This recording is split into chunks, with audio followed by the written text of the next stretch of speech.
So moving on from lesson 13.1 when we looked at law of sines, we're now going to look at law of cosines. So this is continuing solving oblique triangles, and it's on page 795. And we're going to look specifically at cases 3 and 4 of solving oblique triangles. So case 3 is when you're given 3 sides, and case 4 is when you're given 2 sides and an included angle. So side, angle, side, and side, side, side. What we're going to use to solve these two cases are law of cosines. Now, law of cosines can come in two forms. You can either have the standard form, which solves for a side, okay, as you can see with A, B, and C here, or you can have the alternative form where you could solve from an angle for these. So all they really did is they took the original standard form and rearranged it to solve for cosine A, cosine B, and cosine C, respectively. Okay, so we'll be referring to these formulas as well as the law of sine ones throughout this lesson. So first off, let's look at 3 sides, side, side, side, or case 3. Okay, so we're going to look at number 6 specifically, where we're given side A is equal to 55, side B is equal to 25, and side C is equal to 72. And they want us to solve the rest of the triangle again. Okay, first and foremost, you should always start off by finding the largest angle. Okay, and what's nice is that the largest angle is opposite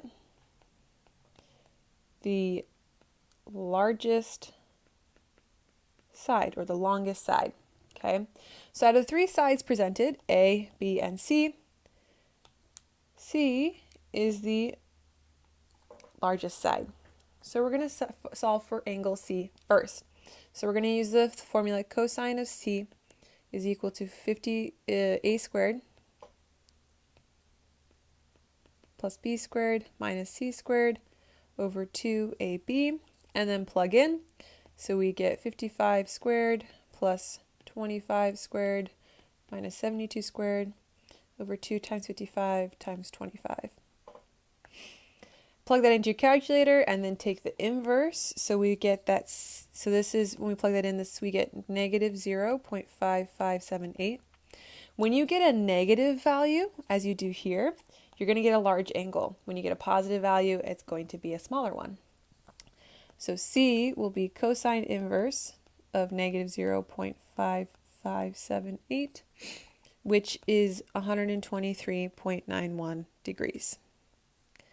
So there's our first angle.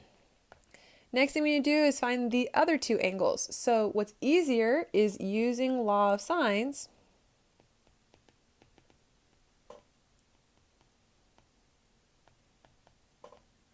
to find our remaining angles.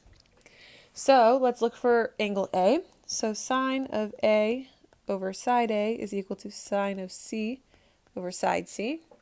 Solve for sine of A. So we get sine of A is equal to, A was 55, so 55 times sine of 123.91 over 72.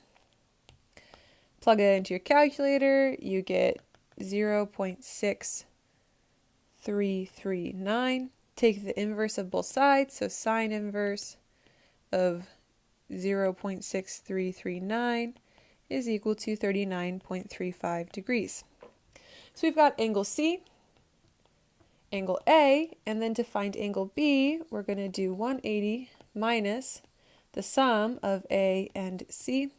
So we get 180 minus 123.91 plus 39.35, which is 16.75 degrees.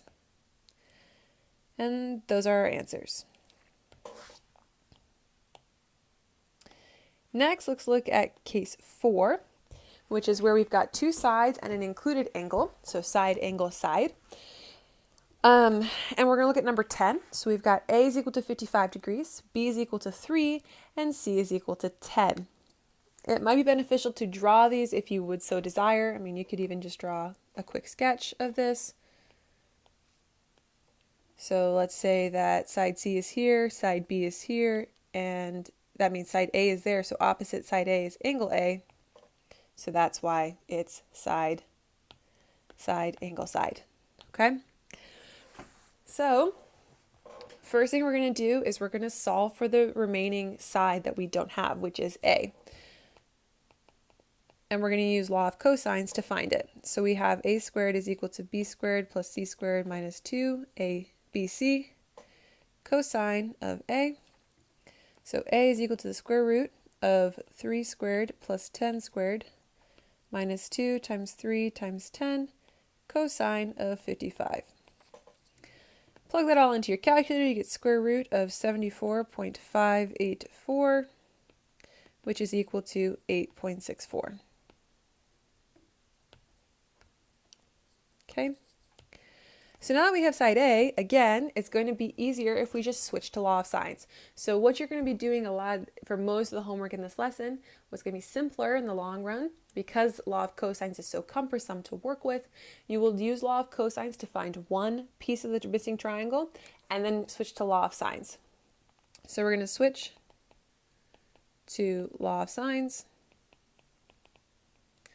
to solve for angle C. Okay, so we have side A over sine of C is equal to side C over sine, that's a misprint. Side A over sine of A is equal to side C over sine of C. Okay, and then we cross multiply, we get A times sine of C is equal to C times sine of A. We're looking for sine of C, so sine of C will be C times sine of A over A. Plug in, we get C is equal to sine inverse of 0.9485. Plug that into your calculator, we get 71.53 degrees. All we're missing now is angle B. So we're going to do 180 minus the sum of C and A. So this is 180 minus 71.53 plus 55, which is going to be equal to 53.47 degrees. And there you go. That's our triangle. Just like with law of sines, law of cosines also lets us develop a second formula for finding area of oblique triangles. So this one's called Heron's area formula. So whenever I say use Heron's, I want you to use this one. So make sure you know its name. Okay. And it says, given any triangle with sides of length A, B, and C, the area of a triangle is A equals the square root of S times S minus A times S minus B times S minus C. Okay. So if you notice in these ones, what's going to be tricky about them is that they're only going to give you the sides. So if you try to use the law of sines formula for area, you're going to have to find your angles first and then plug it into the formula, and that's going to take a lot longer. So really, you should try and memorize this, or at least write it on your note card. And if you're wondering, what is S? S is A plus B plus C divided by 2.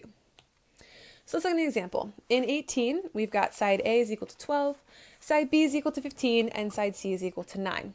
So first thing we're going to do is find S. S is A plus B plus C divided by 2. So this is 12 plus 15 plus 9 divided by 2, which is 18. And then we're going to plug into our formula. So area will be equal to the square root of S times S minus A times S minus B times S minus C. So this will be square root 18. 18 minus A is 12 times 18 minus B is 15 times 18 minus 9, because that's C. So this simplifies to 18 times 6 times 3 times 9. So this is square root of 2,916, which is 54. And that's our answer. And that's the lesson. So the homework due at the end of class on Monday, April 24th, so you have a long time, okay, is page 788, numbers 7 through 31 odd, and page 795, numbers 1 through 21 odd. 788 is law of sines, 795 is law of cosines. Test 19, which is solely on law of sines and cosines, is on April 27th, which is the Thursday we get back.